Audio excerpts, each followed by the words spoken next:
Heidi ho, living environment fans. It's Wednesday and it's been a little while, but today we have a book talk. Right, we're reading a new book by Mary Roach called Stiff, and this first chapter is all about what they do with using human heads for various things, and fascinating, a little morbid, a little bit gory, but a lot of good science in there. All right, so we'll do Bellringer. Then I have a very special Ed puzzle lesson for you. Hint, hint. And then, we're going to do our book talk. All right? Let's class.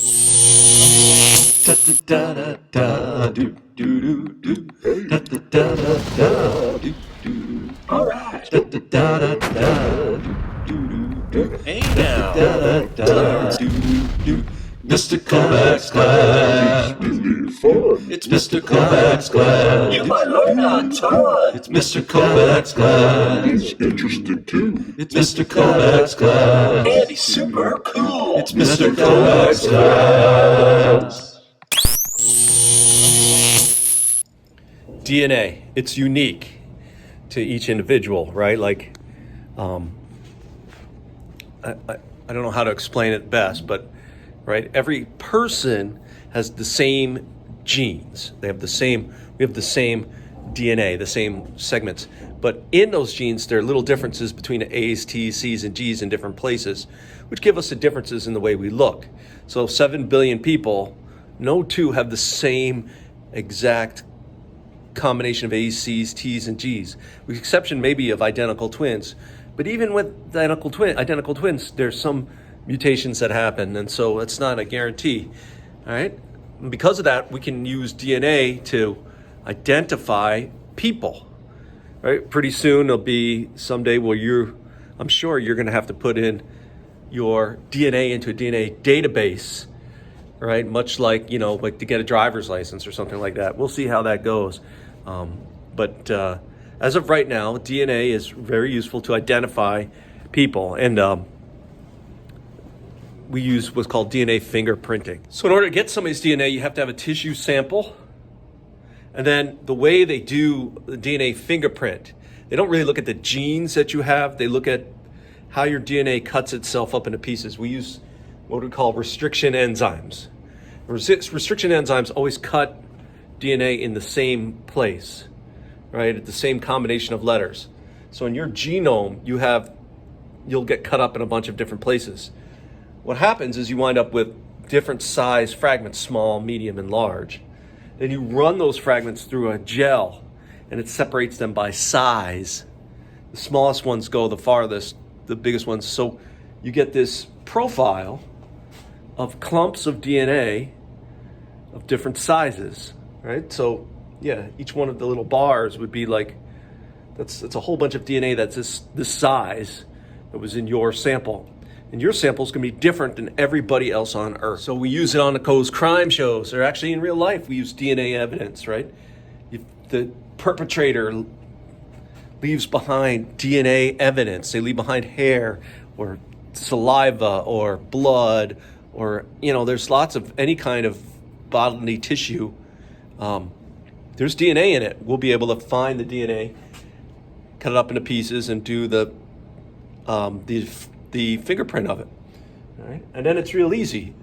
Nobody else is going to have this kind of marked of DNA. So we look at our suspects. The one that has the same DNA, the one that has the same matching fingerprint, has to be the one that left the DNA behind. All right, so let's say if the only DNA behind at the crime scene were the victims and the criminals,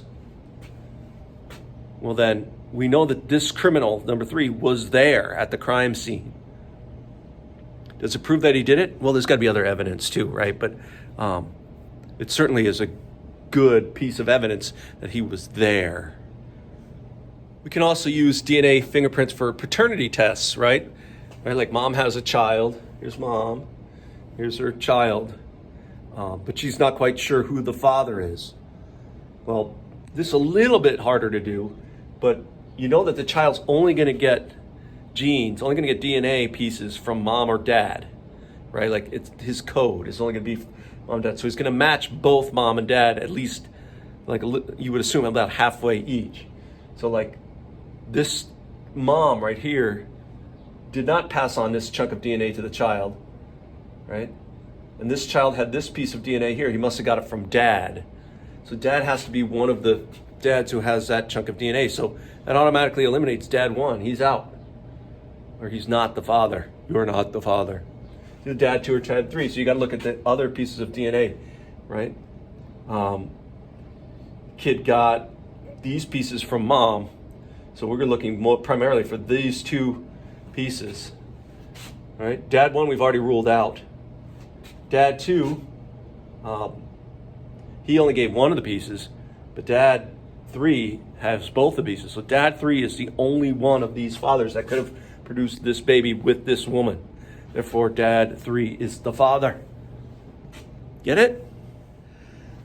And then we have DNA ancestry. This is a little bit less exact, but the science behind it is that it assumes 2 things. Well, one thing is that mutations happen over time, and they happen in places. And the second assumption is that people tend to not move from the place which they're born, at least not too far. And if they have children, they usually stay in the same general area. So any mutations that happen in a place tend to stay in that place. Hopefully that makes sense.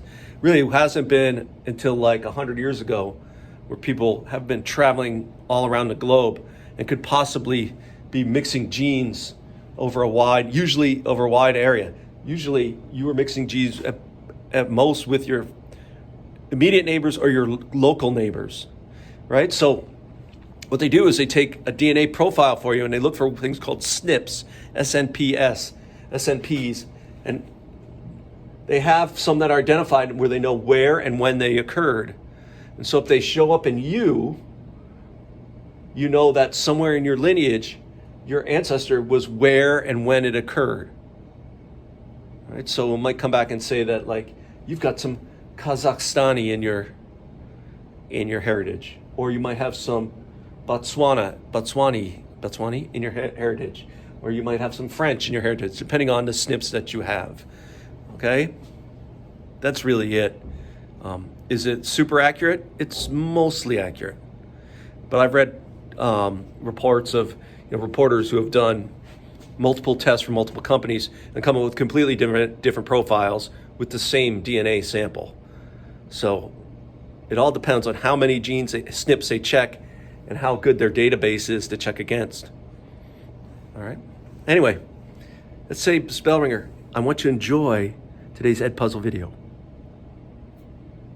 And book talk.